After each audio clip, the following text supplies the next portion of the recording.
नमस्कार मित्र हो, आपके अपने होना चाहिए इस चैनल पर आपका सहर्ष स्वागत है। You are most welcome. तो आज हम सर्वनाम सर्वनाम के भेद और सर्वनाम की परिभाषा इसे सीखने वाले हैं। तो चलिए करते हैं शुरू। सर्वनाम। देखिए यहाँ पर कुछ सेंटेंस है, मैं पढ़ता हूँ। पढ़ने के बाद आपको वो कैसे लगते हैं वो आपको बताऊँगा। जैसे राहुल 12वीं कक्षा में पढ़ता है। राहुल गांव जा रहा है। राहुल के पिताजी पुलिस हैं। राहुल की माताजी डॉक्टर है। राहुल की चाची गाना गाती हैं। इन सारे सेंटेंस में पढ़ने के बाद, इन वाक्यों में पढ़ने के बाद आपको क्या लगता है, और दूसरी तरफ जो सेंटेंस दिए हैं, जो वाक्य दिए उनको पढ़ता हूँ, उसको पढ़ने के बाद क्या लगता है वो आप मैसेज कीजिए। राहुल 12वीं कक्षा में पढ़ता है। वह गाँव जा रहा है। उसके पिताजी पुलिस है। उसकी माताजी डॉक्टर है। उसकी चाची गाना गा रही हैं। तो जैसे इन दोनों वाक्यों में आपने देखा होगा कि हर सेंटेंस में, हर वाक्य में राहुल राहुल राहुल आ रहा है। ऐसे में उसकी जगह पर दूसरे वाक्यों में हमने देखा कि वहाँ पर वह, उसके, उसकी, इस प्रकार के कुछ शब्द आए हैं। इसमें आपको ये अंतर लगेगा कि इन वाक्यों में जहाँ जहाँ राहुल का बार बार प्रयोग हुआ है, या दूसरा कोई भी आप नाम लीजिए, जैसे मोहन लीजिए, अक्षय लीजिए, तो जो नाम बार बार दोहराया जा रहा है तो उससे वे वाक्य अरुचिकर लग रहे हैं, है ना, और समझने में भी कम स्तर के लग रहे हैं। यदि उन वाक्यों के छोड़कर हम मोहन या राहुल शब्द वहाँ पे जोड़ देते हैं तो वे सुनने में अच्छे लगते हैं और लिखने में भी उनमें कम समय लगता है। तो इन दोनों वाक्यों के देखने के बाद हमें क्या समझ में आता है यहाँ पर कि एक जो नाम होता है उसकी जगह पर जो अन्य शब्द का प्रयोग होता है तो उनसे वाक्य सुनने में अच्छे लगते हैं। और तो ये जो जिनके कारण ये सफल हो पा रहा है उन्हें सर्वनाम कहा जाता है। तो सर्वनाम की परिभाषा क्या होगी? संज्ञा या संज्ञा के स्थान पर प्रयुक्त होने वाले शब्दों को सर्वनाम कहते हैं। अर्थात जो शब्द सर्वनाम होते हैं वे संज्ञा को रिप्लेस करते हैं, संज्ञा की जगह पर उनका प्रयोग किया जाता है, इसलिए उन्हें सर्वनाम कहा जाता है। एक बात ध्यान में रखिए कि हिंदी व्याकरण जो है, ये हिंदी व्याकरण रटने का विषय नहीं है, याद करने का विषय नहीं है, उसकी प्रकृति को, उसकी क्रिया को समझने का विषय है। तो यहाँ सर्वनाम में हमने क्या देखा कि ऐसे शब्द जो संज्ञा को रिप्लेस करते हैं, जो संज्ञा के नाम पर प्रयुक्त होते हैं, उन्हें व्याकरण में सर्वनाम के कुल 6 भेद हैं। उन्हें प्रयोग की दृष्टि से सर्वनाम के 6 भेद माने जाते हैं। पहला है पुरुषवाचक सर्वनाम, दूसरा निश्चयवाचक सर्वनाम, तीसरा अनिश्चयवाचक सर्वनाम, चौथा संबंधवाचक सर्वनाम, पांचवा है प्रश्नवाचक सर्वनाम और छठा है निजवाचक सर्वनाम। आइए इस हर एक सर्वनाम का हम अच्छे से अध्ययन करते हैं, उसे सीखते हैं। पहला इसमें आता है पुरुषवाचक सर्वनाम। अब पुरुषवाचक सर्वनाम में देखिए कुछ शब्द होते हैं जो बोलने वाला जो वक्ता होता है वो खुद के लिए उनका प्रयोग करता है। दूसरे जो शब्द होते हैं उनका प्रयोग वो सुनने वालों के लिए करता है। और तीसरे ऐसे शब्द होते हैं वो किसी और के बारे में बात करते समय प्रयोग किए जाते हैं।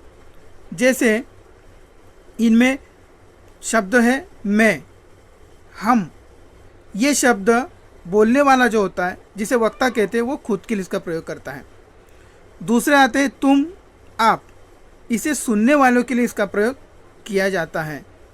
तो पुरुषवाचक सर्वनाम की परिभाषा ये हो गई कि जिन शब्दों का प्रयोग वक्ता द्वारा खुद के लिए या दूसरों के लिए किया करता है उन्हें पुरुषवाचक सर्वनाम। इसमें देखिए कुछ सेंटेंस हैं, जैसे मैं फिल्म देखने जाता हूँ। आप कहते हैं तो ठीक ही होगा, तुम जब तक आए तब तक वह चला गया। यह व्यक्ति अविश्वसनीय है। इन वाक्यों में मैं, आप, तुम, यह पुरुषवाचक सर्वनाम है। यह पुरुषवाचक सर्वनाम क्यों है? मैं जैसे कहा कि उसकी प्रकृति को आपको समझना पड़ेगा, रटने का विषय नहीं है। तो ये पुरुषवाचक सर्वनाम क्यों है? क्योंकि इसमें बोलने वाला खुद के लिए मैं हम शब्द का प्रयोग कर रहा है। जैसे मैं फिल्म देखने जाता हूँ, आप कहते हो तो ठीक ही होगा। यह व्यक्ति विश्वसनीय नहीं है। इसीलिए इन वाक्यों में मैं, आप, तुम, यह पुरुषवाचक सर्वनाम। उसमें दूसरा भेद आता है निजवाचक सर्वनाम। निजवाचक सर्वनाम की परिभाषा ऐसी है कि जिन शब्दों का प्रयोग वक्ता किसी चीज़ को अपने साथ दर्शाने या अपनी बताने के लिए करता है वे निजवाचक सर्वनाम कहलाते हैं। एग्जाम्पल देखिए, मैं अपने कपड़े स्वयं धो लूँगा। इसमें मैं जो है यह उसने धोने की क्रिया को क्या किया है, उसके साथ जोड़ दिया है। मैं अपने कपड़े स्वयं धो लूँगा। दूसरा, मैं वहाँ अपने आप चला जाऊँगा। मैं अपने आप, इसमें क्या किया है कि जो क्रिया है उसको खुद होने के लिए उसने वहाँ पे जोड़ दिया है। अपने देश की सेवा करना ही मेरा लक्ष्य है। अपने और मेरा, इन यहाँ पर आपको लाल रंग में जो शब्द दिखाई दे रहे हैं उन शब्दों से ऐसा किया है करता बोलने वाले ने कि जो चीज़ है उसको वो मेरी है ये दिखाने के लिए उसको जोड़ा गया है, इसलिए वो निजवाचक सर्वनाम है। तो निजवाचक सर्वनाम कैसे पहचानेंगे? ऊपर दिए वाक्यों में, जैसे यहाँ दिए वाक्यों में वक्ता ने खुद के लिए स्वयं और अपने आप का प्रयोग उसके द्वारा किए जाने वाले कामों को उनके साथ जोड़ने के लिए किया है। मैं कौन से कपड़े धोऊंगा? जो मेरे स्वयं के हैं। ठीक, तो यहाँ पर ऐसे सर्वनाम को निजवाचक सर्वनाम कहा जाता है। पूछा जाता है कि दिए गए सर्वनामों में से निजवाचक सर्वनाम छांट कर लिखिए, है ना? तो निजवाचक सर्वनाम छांटने के लिए आपको उसके बारे में, उसकी प्रकृति को समझना होगा। निजवाचक सर्वनाम किसे कहते हैं, उसकी विशेषता ये है कि उस स्लाइड में मैंने आपको बताया। तो उसके बाद आता है तीसरा सर्वनाम, निश्चयवाचक सर्वनाम। जिन सर्वनाम शब्दों से किसी वस्तु, व्यक्ति या स्थान की निश्चितता का बोध हो वह शब्द निश्चयवाचक सर्वनाम कहलाते हैं। जैसे यह शर्ट मेरी है, वह मोटरसाइकिल तुम्हारी है, वे खिलौने हैं। इन वाक्यों में यह, वह, ये, वे आदि शब्दों का प्रयोग वस्तु, व्यक्ति आदि की निश्चितता का बोध कराने के लिए किया गया है, अर्थात ये निश्चयवाचक सर्वनाम है। निश्चित का मतलब होता है जैसे कन्फर्म। देखिए पहला वाक्य मैं आपको पढ़ के बताता हूँ। पहले वाक्य में देखिए कि जैसे यह शर्ट मेरी है, मतलब हर एक शर्ट मेरी नहीं है। हर एक गांव की, हर एक शहर की, हर एक देश की, पूरे विश्व की शर्ट मेरी नहीं है, यह शर्ट मेरी है ना। तो यहाँ यह शब्द लग गया है, इससे क्या हो गया, ये निश्चित हो गया कि यही शर्ट मेरी है। जैसे ये मिठाई मेरी है, सेम वही, मतलब हर एक दुकान जो है वो मेरी नहीं है, उसमें पर्टिकुलर सिलेक्टेड जो मिठाई है जिसकी तरफ इशारा किया गया वही मेरी है। तीसरा एग्जाम्पल देखिए, वह मोटरसाइकिल तुम्हारी है। हर एक मोटरसाइकिल तुम्हारी नहीं है। कौन सी मोटरसाइकिल? वह शब्द लगने के कारण यह निश्चित हो जाता है। इसलिए आपको ये ध्यान में रखना चाहिए कि जिन सर्वनाम शब्दों को से किसी वस्तु, व्यक्ति या स्थान की निश्चितता का, कन्फर्मेशन का बोध हो वे शब्द निश्चयवाचक सर्वनाम कहलाते हैं। ठीक, चौथा सर्वनाम जिसे अनिश्चयवाचक सर्वनाम कहा जाता है। तीसरा सर्वनाम ने निश्चयवाचक देखा, ये ठीक उसके विपरीत है। इसमें क्या होता है, जैसे वाक्य देखिए, मुझे कुछ लाना है, मुझे बाजार से कुछ लाना है, कोई आ रहा है, मुझे कोई आवाज़ दे रहा है, किसी ने तुम्हारे लिए ये भेजा है। इन वाक्यों में आपने देखा होगा कि लाल कलर में जो शब्द आपको दिखाई दे रहे हैं वे शब्द है कुछ, कोई, किसी ने। तो इन वाक्यों में बोलने वाला जो है अंदाज़ा लगा रहा है, मुझे कुछ लाना है, वो अंदाज़ा लगा रहा है, लेकिन वो निश्चितता का बोध नहीं कराता। क्या लाना है पता नहीं, मुझे कुछ लाना है, लाना तो ज़रूर है पर क्या लाना है उसे भी पता नहीं। इसलिए वक्ता यहाँ पर सिर्फ अंदाज़ा लगा रहा है, निश्चितता का बोध नहीं होता। इसलिए कुछ, कोई आदि शब्द अनिश्चयवाचक सर्वनाम होते हैं। फिर उसके बाद आता है पांचवा भेद, जिसे प्रश्नवाचक सर्वनाम कहा जाता है। इसमें देखिए पहला प्रश्न है प्रश्न, तो इससे आपको पता चलेगा कि इसका उपयोग किस लिए होता होगा। ठीक है, पहले एग्जाम्पल देखिए, जैसे कौन आया था, वह क्या कर रहा है, कानपुर से क्या लाना है, बाहर कौन आया है, बाहर कौन गया है, दूध में क्या गिर पड़ा है। ठीक है, ऐसे वाक्य हैं। तो यहाँ पर इन वाक्यों में कौन, क्या, किसकी आदि शब्द जो है वो व्यक्ति के बारे में प्रश्न पूछ रहा है। इसीलिए जहाँ पर प्रश्न पूछे जाते हैं, जिनका उपयोग प्रश्न पूछने के लिए किया जाता है, ऐसे सर्वनामों को प्रश्नवाचक सर्वनाम कहा जाता है।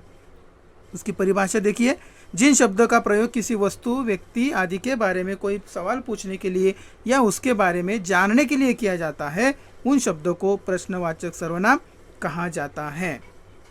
ओके, तो जैसे आपको परीक्षा में पूछा जाता है कि निम्नलिखित सर्वनामों में से प्रश्नवाचक सर्वनाम छांट कर लिखिए, बहुत सारे सर्वनाम दिए होते हैं, उसमें से आपको प्रश्नवाचक सर्वनाम छांटना होता है। तो प्रश्नवाचक सर्वनाम आप अलग कैसे करोगे, उसे सिलेक्ट कैसे करोगे, तो उसके पहले आपको ये समझना पड़ेगा कि जिन वाक्यों में कौन, क्या, किसकी आदि प्रश्नवाचक शब्द आपको दिखेंगे तो वे प्रश्नवाचक सर्वनाम। अब इनके बारे में समझने के बाद एक लास्ट वाला एक भेद आता है, संबंधवाचक सर्वनाम। इस संबंधवाचक सर्वनाम में क्या होता है कि जो आया है सो जाएगा, यह सत्य है। एक वाक्य देख लीजिए, जो करेगा सो भरेगा, जैसा करोगे वैसा भरोगे, जिसकी लाठी उसकी भैंस आदि वाक्यों में आपको ये पता चला होगा कि एक शब्द दूसरे शब्द के साथ कुछ संबंध प्रस्तापित कर रहा है, कुछ रिलेशन उसके वहाँ पे दिखाई पड़ रहे हैं। जैसे जो आया है सो जाएगा, यह सत्य है। क्या सत्य है? जाएगा। कौन जाएगा? जो आया है। तो जो का संबंध यहाँ सो से जोड़ा गया, जो आया है सो जाएगा। जो करेगा सो भरेगा। कौन भरेगा? जो करेगा। तो यहाँ जो और सो, इनका संबंध, इनका रिलेशन बताया गया है। अंतिम वाक्य इसमें देखिए, जिसकी लाठी उसकी भैंस। भैंस किसकी है? जिसकी लाठी है। तो यहाँ जिसकी और उसकी, इन दोनों शब्दों में कुछ संबंध हमें दिखाई पड़ता है। तो जिस सर्वनाम से किसी दूसरे सर्वनाम से संबंध प्रस्तापित किया जाए उसे संबंधवाचक सर्वनाम कहा जाता है। तो आज के इस वीडियो में हमने क्या देखा?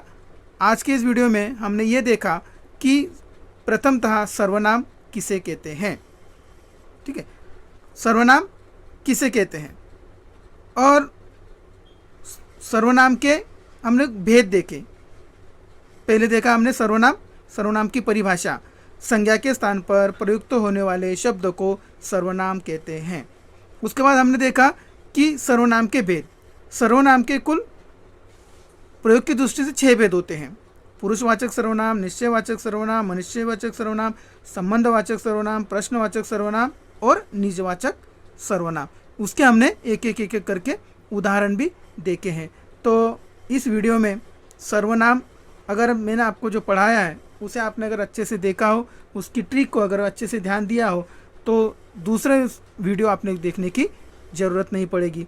अगर ये वीडियो आपको अच्छा लगता है, इससे आपको कुछ सीखने को मिला है, ऐसे अगर आपको लगता है तो इस वीडियो को लाइक कीजिए, अपने दोस्तों को, मित्रों को शेयर कीजिए और इस चैनल होना चाहिए, इस चैनल को सब्सक्राइब भी कीजिए। तो आज के दिन बस इतना ही।